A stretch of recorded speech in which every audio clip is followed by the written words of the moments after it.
کیونکہ خدا کے نزدیک جائز کاموں میں سب سے ناپسندیدہ ترین عمل طلاق کا ہے۔ ان وجوہات میں ایک بڑی وجہ بے اولادی ہے۔ بہت سارے واقعات میں ہم یہ دیکھ چکے ہیں کہ اولاد نہیں ہوتی تو طلاق دے دی جاتی ہے، صرف بچیاں پیدا ہو رہی ہیں تو طلاق دے دی جاتی ہے۔ بسم اللہ الرحمن الرحیم، السلام علیکم، میں محمد علی آپ کی خدمت پہ حاضر ہوں۔ ناظرین، پاکستان میں بڑھتی ہوئی شرح طلاق جس حد تک تشویشناک ہے، اس سے کئی زیادہ خطرناک وہ وجوہات ہیں جن کی بنا پر طلاقیں واقع ہو رہی ہیں۔ ان میں اکثر وجوہات وہ ہیں کہ جن کی بنیاد پر کم از کم ایک مسلمان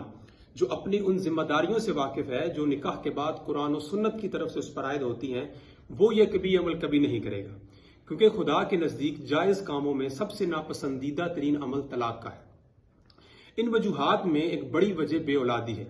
بہت سارے واقعات میں ہم یہ دیکھ چکے ہیں کہ اولاد نہیں ہوتی تو طلاق دے دی جاتی ہے، صرف بچیاں پیدا ہو رہی ہیں تو طلاق دے دی جاتی ہے۔ اب معاشرتی اور مذہبی پستی کا عالم یہ ہے کہ جس کام کا اختیار ہی صرف اللہ کو ہے، اس کا مطالبہ ایک انسان سے کرنا اور پورا نہ ہونے پر اسے لعن طعن کرنا، اس کی تذلیل کرنا اور اس قدر ذہنی ٹارچر کرنا کہ وہ ذہنی مریض بن جائے۔ اب اس معاملے کے متعلق قرآن و سنت میں تمام تر تعلیمات اور احکامات بڑے واضح الفاظ میں موجود ہیں، لیکن ہمیں اس میں سے صرف ایک ہی بات سمجھ آئی ہے کہ نکاح سنت ہے اور طلاق دینا مرد کا حق ہے۔ اللہ تعالیٰ نے قرآن کریم میں پورا رکوع نازل فرما دیا، نبی علیہ السلام نے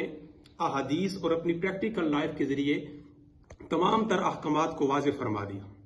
لیکن تمام تر معاملات کی طرح اس معاملے میں بھی ہم شریعت مطہرہ سے کس قدر دور ہیں، اس کا اندازہ اس اخلاقی پستی سے لگایا جا سکتا ہے۔ ناظرین، صرف دو نکات پہ بات کرنی ہے۔ پہلا نکتہ یہ کہ جب ہم نے کلمہ پڑھا تو کلمہ ہم نے اس بنیاد پہ پڑھا کہ اب زندگی گزارنے کے لیے معیار قرآن و سنت ہوگا، اللہ اور اس کے رسول کے احکامات کی تکمیل ہم پہ فرض ہے، یعنی جو کچھ قرآن پاک میں اللہ تعالیٰ نے ارشاد فرما دیا، جو فیصلے فرما دیے، ان کو من و عن تسلیم کیا جائے گا۔ تو پھر یہ حکم بھی قرآن میں بڑا واضح الفاظ میں موجود ہے، جہاں پہ اللہ تعالیٰ نے فرمایا کہ ہم جسے چاہتے ہیں بیٹے عطا کرتے ہیں، جسے چاہتے ہیں بیٹیاں عطا کرتے ہیں، جسے چاہتے ہیں دونوں جمع کر کے دیتے ہیں اور جسے چاہتے ہیں کچھ نہیں دیتے۔